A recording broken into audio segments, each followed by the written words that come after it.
In our previous two lectures, we went through how to install Splunk on Linux as searcher, indexer, AV forwarder, deployment server, and how to install it on Windows. We looked out for only universal forwarder that we have installed in our local laptop.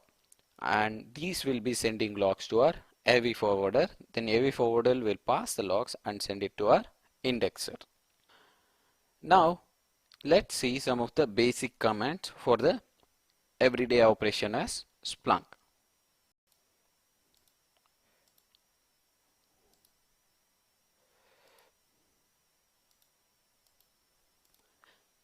Go to your Splunk installation directory, that is your Splunk home, C, program files, Splunk, universal forwarder, go to bin, there should be splunk.exe, stop will let you stop the instance.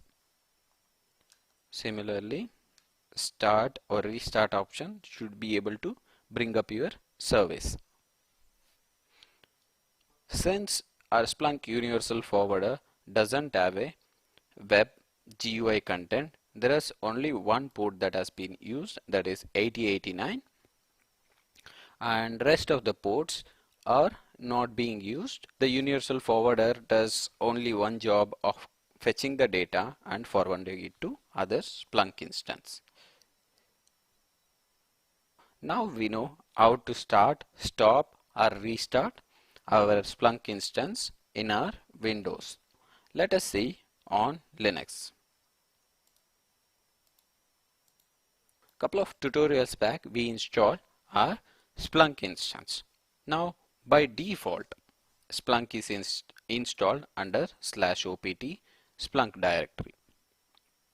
From the prerequisites that we have gone through earlier tutorials, we know that it's always recommended to run Splunk as a non-root user. So for that purpose, I've created a user named Splunk.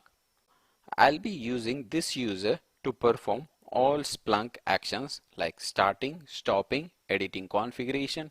Any related Splunk task will be carried on under this user. Now I've changed my user to Splunk.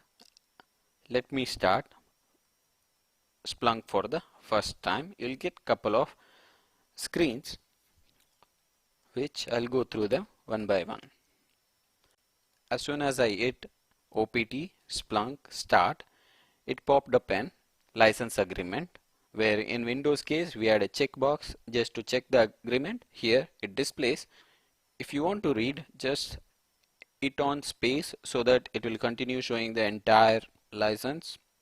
We are not bothered about the license at this moment, so I'll just quit, pressing Q and then hit Y to accept the license, then enter.